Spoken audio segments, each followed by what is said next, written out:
Buenas tardes, chicos, o buenos días, o buenas noches, o buenas lo que os dé la gana cuando veáis esto. Mirad, tengo aquí enfrente, quiero que todo lo tengáis, cómo hacer un comentario de texto. Voy a decir por aquí cómo hacer el comentario de texto de el manifiesto de los persas.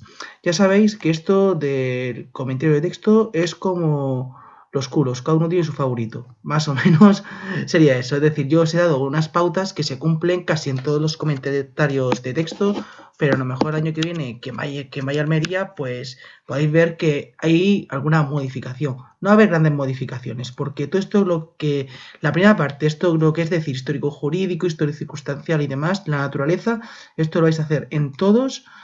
Después, lo que viene siendo también, digamos, la temática también, hay que ponerla en todos los comentarios. Después, coordenadas espaciotemporales, también las podéis llamar si que os da la gana contexto histórico. El autor, bueno, aquí ya depende del profesor que tengáis. Yo creo que sí es importante que señaléis el autor porque todos los textos tienen un autor y sabiendo quién es el autor podemos entender mejor el texto y hacerlo de forma más profunda. Ya sabéis que mi intención es que no nos quedemos por encima, sino tenemos que intentar hacer un comentario lo mejor posible, porque es importante saber lo que estamos leyendo. Yo esto que ahora os parece una tontería, después os puede ayudar mucho en segundo bachillerato, hacerme caso. Y también en vuestro futuro, entender lo que leemos. Por ello, tenemos que estar concentrados.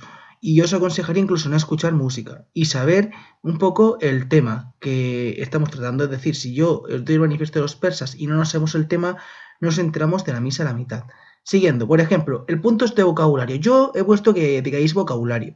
Pero esto, es decir, mejor el año que viene no exigen que digáis vocabulario. Es decir, ya he dicho que esto, el comentario de texto, es como los culos. Cada uno tiene su favorito. Así de claro. El análisis, bueno, mirad, en análisis hay dos formas de hacerlo. Una es señalando por líneas y otra es ideas principales y secundarias. ¿Por qué he hecho yo ideas principales y secundarias? Porque es la primera vez que lo hacéis y creo que es más fácil señalar ideas principales y secundarias que dividir el texto y decir en qué habla cada una de las líneas del texto. Es decir, dividir el texto en partes porque eso implica saber un mayor conocimiento. Por ahora vamos a quedarnos solo en ideas principales y secundarias, pero ya sabéis que en el análisis se puede hacer de las dos formas. Y finalmente el comentario que es exactamente igual para hagáis donde lo hagáis. Bueno chicos, pues esto sería una breve introducción. Vámonos ya con el manifiesto de los persas. Venga, vamos a darle. Bueno chicos, vamos de nuevo a esta vez a ver el manifiesto de los persas. Os pido por favor que tengáis a un lado, o si queréis en el mismo escritorio, las partes del comentario y por otro lado el tratado. Yo aquí tengo el tratado y vamos a empezar a ver varias cosas. La naturaleza. La naturaleza en este caso es histórico-circunstancial, porque es un manifiesto, lo primero. Y lo segundo, porque hace referencia a un hecho concreto que se da en un momento y es que un grupo de diputados lo que quiere es la vuelta del antiguo régimen.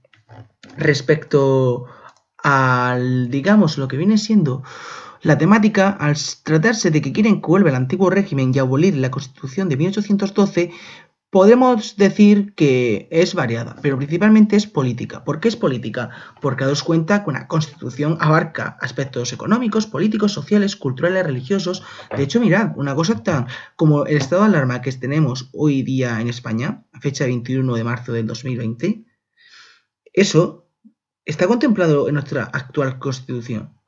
Daros cuenta de la gran variedad de cosas. Eso quizás algún día me lleve la Constitución y lo veamos en clase, para que veáis la cantidad de cosas que abarca. Bueno, quitando esto, es política. Ya si me queréis decir político-administrativa, pues bueno, podría colar, es decir, en cierto sentido tiene razón. Y mirar, incluso político-filosófica.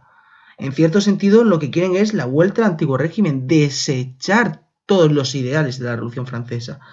Por tanto, yo en primer lugar pondría política, y si tuviese que decantarme por una segunda, de entre todas las que hay sería filosófica, porque no es lo mismo, digamos, la filosofía del antiguo régimen, de los tres estados, que la Constitución de 1812 en España, que tiene muchos puntos de la Revolución Francesa que son a su vez filosóficos heredados de la Revolución, perdón, de la Revolución Francesa, pero sobre todo de la Ilustración. Después, respecto al contexto histórico. El contexto histórico es sencillo, es decir, yo el contexto histórico pondría básicamente que nos encontramos al final de la Guerra de Independencia Española, año 1814, el rey Fernando VII ha vuelto al país y un grupo de diputados de las Cortes de Cádiz o un grupo de parlamentarios de las Cortes de Cádiz, lo que a vosotros os guste más, pues está pidiendo al rey que digamos, la vuelta al antiguo régimen. Y aquí si queréis podéis explicar también, que yo lo explicaría, y es porque la Constitución de 1812 acepta una monarquía parlamentaria, acordaros, como la primera Constitución de Francia. ¿Os acordáis ya? La Revolución Francesa, tenéis que mejorar más. Bueno, pues básicamente sería eso. Es decir, que lo que piden es, digamos, que vuelva al antiguo régimen y acordaros, las Cortes de Cádiz, que esto voy a decir después, aceptan la vuelta de Fernando VII. Es decir, perdón, aceptan, no, decir, proclaman a Fernando VII como rey y dicen que Fernando VII ha acatado la Constitución, pero en verdad no había acatado, estaba preso en Bayona. ¿Vale? Esto es lo que sería, digamos, la coordenada espacio-temporal. Final de la Guerra de Independencia, ha vuelto el rey Fernando VII a España y, digamos, un grupo de diputados o parlamentarios de las Cortes de Cádiz, los más conservadores, le piden la vuelta al antiguo régimen. ¿Por qué ha vuelto Fernando VII a España? Aquí se lo tenéis que explicar por el Tratado de Valencia. Ya después, lo que va a pasar después, no hace falta que lo expliquéis, porque es, ahora mismo eso sería parte del comentario. Respecto al autor, el autor sí lo sabemos, es decir, no hace falta, vosotros habéis puesto que no, pero sí lo sabemos. Es decir, es el grupo de diputados conservadores de las Cortes de Cádiz. ¿Y el destinatario? Vale, yo diría que el destinatario realmente... aquí puede ser un poco complejo. Vamos a ver, realmente podremos decir que es privado ya que es un manifiesto dirigido a una única persona, pero realmente la finalidad final es que sea algo público, algo que entre en validez. Entonces yo me decantaría por público. Pero claro, si, digamos, expliqué muy bien lo que es privado, incluso, bueno, podría colar. Ya estoy viendo que esto no es como las matemáticas, que 1 más 1 es 2, sino que aquí hay multitud de cosas. Bueno, ahora vamos a ver lo que es el vocabulario, después el análisis y después el comentario. Bueno chicos, ahora vamos a ver brevemente lo que es el vocabulario. También quiero deciros que esto lo estoy haciendo un poco rápido.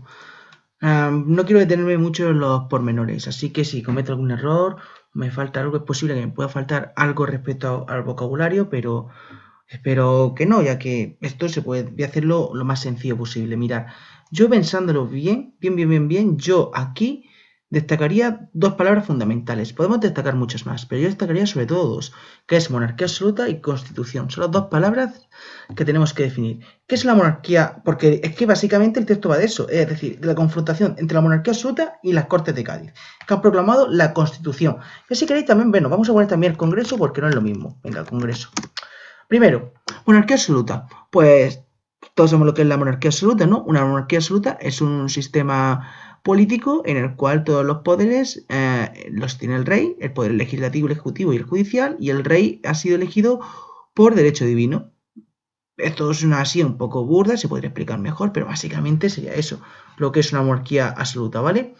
Después vamos con la Constitución de Cádiz. Pues yo Constitución de Cádiz la definiría como primera Constitución española proclamada, el día de San José, que por cierto, hace 2 días se cumplieron ya los 208 años, madre mía, 208 años de su proclamación. Bueno, repito. Constitución de Cádiz, yo la definiría como primera Constitución española proclamada el 19 de marzo del año 1812, que fue creada fruto de la voluntad, si queréis, bueno, que fue elaborada en Cádiz en unas cortes elaboradas por parlamentarios liberales españoles en el contexto de un país ocupado por Francia.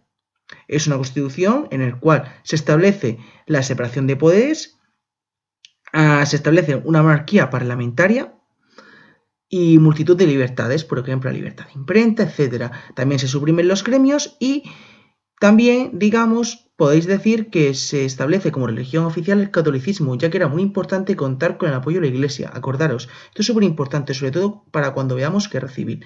Y después, si queréis Congreso, pues yo diría que el Congreso, pues si queréis Congreso, pues, o Cortes, aquí da lo mismo, vengo, pero explica el Congreso. El Congreso es una asamblea popular en el cual están elegidos los diputados y en el cual se elaboran las leyes que posteriormente va a ejecutar el gobierno. En este caso, las Cortes de Cádiz fueron las que elaboraron la Constitución. Aquí es sencillo.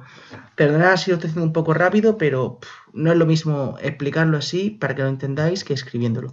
Pues mirad, chicos, eso básicamente serían las 3 palabras que yo destacaría del vocabulario.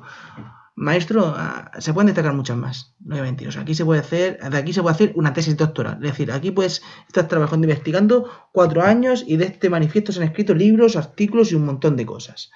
Ya que tiene que ver con el derecho, desde el punto de vista de la historia, administrativo, lo que vosotros te la gana. ¿Vale? Bueno, idea principal. La idea principal del texto es sencilla. Es que un grupo de parlamentarios absolutistas dentro de las Cortes de Cádiz quiere la vuelta del antiguo régimen. Punto. Esa es la idea principal y básica. La vuelta del antiguo régimen en mando de Fernando VII. Y ya ideas secundarias, pues vamos a ver, por ejemplo, mirad chicos, ideas secundarias hay muchas, pero básicamente yo pondría una. La que yo pondría sería que se basan en la legitimidad que tiene el monarca absoluto para ser el mejor baluarte, si queréis, para dirigir al país, ya que ha sido elegido por Dios. Y es la tradición que ha habido siempre en el mismo país. Punto. Yo pondría eso como idea secundaria. Hay muchos más, pero para un nivel de cuarto de la ESO yo pienso que esto estaría bien. Así que vamos ahora con el comentario. Bueno chicos, y ahora vamos al comentario de esto. Hay muchas formas de hacerlo, muchísimas, pero muchísimas. ¿Lo más correcto? Pues no sé cuál sea lo más correcto. Yo voy a hacerlo lo más simplificado posible porque, total, estáis en cuarto de la ESO y quiero que lo entendáis bien. Yo me iré al Tratado de Fontainebleau, en el cual España y Francia, digamos, llegan a un acuerdo. Podéis nombrar al primer ministro Godoy, que es el que firma el acuerdo.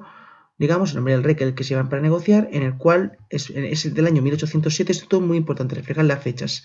En el cual España va a dejar entrar a Francia para invadir Portugal. ¿Por qué? Porque Portugal es enemigo de Francia y aliado de Inglaterra. No es enemigo de España, por eso piden el pas. Y digamos, de nuevo, a ver, para que os quede claro, esto es un poco complejo, ya lo sabéis, y lo he explicado 1000 veces. Inglaterra es enemiga de España y Francia y aliada de Portugal. Y Francia es enemiga de Portugal, pero Portugal es enemiga de España. Entonces los franceses tenían dos opciones. O cruzar con su barco y bordear Portugal, lo cual iban a encontrarse en el Canal de la Mancha con las tropas inglesas pero vamos, para darle la expresión, para darle para el pelo, porque tienen que pasar por ahí, o pasar por España. Y como son aliados, mediante los tratados, bueno, de San Ildefonso y demás, esto no hace falta que lo digáis, pues digamos, pues bueno, pues se dejan pasar las tropas. En ese momento, cuando se dejan pasar las tropas, se dan cuenta la población española que las tropas francesas están adoptando una actitud de conquista y no de paso. Por lo cual se produce un motín en Aranjuez que depone al rey Carlos IV y sube al trono a su hijo Fernando VII. Su hijo Fernando VII y Carlos IV, digamos, son reclamados por Napoleón en Bayona, donde se dan lugar las abdicaciones. En este sentido, Fernando VII deja la corona a Carlos, Carlos se la da a Napoleón y Napoleón se la entrega a su hermano. Y de esta manera José I una parte, Pepe Botella se convierte en rey de España. Como, digamos, una parte de la población está en contra, se van a empezar a formar las juntas de gobierno locales y después van a que, digamos, son, pues sí, de pueblos, ciudades, que después van a ser provinciales. Y las juntas de gobierno provinciales reunidas van a formar en aquellos lugares, digamos que van a formar la Junta Suprema Constituyente, que va a ser la encargada de hacer la Constitución de Cádiz. Hasta aquí bien, ¿no? ¿Por qué la hacen en Cádiz? Porque es el único territorio que queda sin conquistar. Aquí, digamos, podéis explicar un poco la guerra de independencia, pero con decir lo que yo he dicho básicamente es eso. Es explicar por qué se firma la Constitución de Cádiz. Y a este punto me pregunto, ¿por qué hay que decir por qué se firma la Constitución de Cádiz? Muy sencillo. Hay que decirlo porque Manifiesto de los Persas lo que quiere es deponerla. Pero lo que he dicho, una breve explicación, porque lo que tenemos que parar a detenernos es a explicar bastante bien lo que es la Constitución de Cádiz. La Constitución de Cádiz, como ya sabéis, se aprueba en el año 1812, aunque ya se empezó a elaborar unos meses antes, y decreta, por ejemplo, algunas cosas que son contrarias a la Revolución Francesa. En primer lugar, cosas que firman, pues la separación de poderes. Otra cosa de las que firma es que, digamos, la desaparición de los gremios, la soberanía que es del pueblo, se le quita, que se pasamos de una monarquía parlamentaria, tiene muchos ideales de la Revolución Francesa, daros cuenta, todo esto es lo que llevamos aprendiendo desde el inicio del curso, por eso fui tan pesado. Y aquí ya sí podemos atender a explicar algunas palabras de que dice el texto. Es decir, una vez que hemos dicho por encima las características generales, pasamos y decimos, sin embargo, en el 1814 Francia abandona España porque pierde la guerra y mediante el Tratado de Valencé, Fernando VII se restablece de nuevo como rey de España. Y un grupo de parlamentarios, ahora sí, presenta el manifiesto de los persas. El manifiesto de los persas lo que busca es la vuelta del antiguo régimen. Ahora ya, como os he explicado, digamos, por qué el contexto, digamos, un poco anterior, cómo se firma la Constitución de Cádiz, y hemos dicho algunas características de Cádiz, así podemos pasar a decir algunas cosas que menciona el texto. Esto también se puede hacer más brevemente. De hecho, voy a pedirle a dos compañeros o compañeras vuestras que me den permiso para subir a YouTube, a Google Classroom un ejemplo de cómo hacerlo. Mirad, palabras que dicen, por ejemplo, cómo los persas legitiman la vuelta al antiguo régimen. La legitiman diciendo, en primer lugar, que el constitucionalismo, la monarquía parlamentaria, que daros cuenta, es lo que tenemos hoy día. Es un sistema corrupto en el cual digamos, que no va a ser bueno para el país. ¿Y cómo lo legitiman? Si os dais cuenta, dice, pone, mediante el periodo que usted no tiene, se ha mudado el sistema. Esto de que se ha mudado el sistema significa que hemos pasado del antiguo régimen a una sociedad basada en la monarquía parlamentaria en una revolución liberal. Y además, cómo explica la legitimidad del rey, diciendo que los persas, cuando moría un antiguo rey, lo que hacían era dejar unos días de anarquía para que las personas, viendo todos los males que podría haber, quisiesen la vuelta de un rey absoluto. Digamos que así es como lo legitima.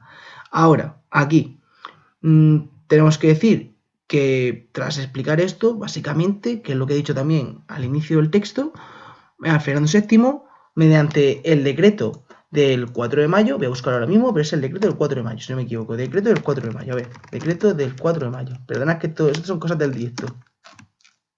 Sí, decreto de mayo de 1814, daros cuenta, el decreto de mayo del 4 de mayo de 1814 es también algo que puede entrar selectividad para los textos.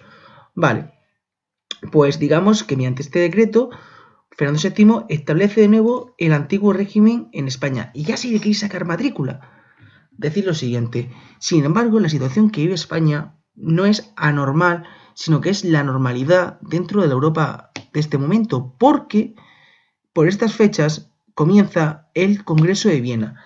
El Congreso de Viena, ¿os acordáis? Venga, a ver, ¿qué funcionalidad tenía el Congreso de Viena? ¿Qué es lo que pretendía? Venga, voy a dejarme unos segundos callado. Muy bien, el Congreso de Viena del año 1814, está buscando la fecha, lo que pretende es que, digamos, hacer borrón y cuenta nueva, aquí no ha pasado la Revolución Francesa y volvemos al antiguo régimen, y ya sabéis que fue un fracaso. Mira chicos, pues más o menos esto sería como hacer un comentario de texto. Un saludo y nos vemos. Hasta luego, criaturitas del Señor.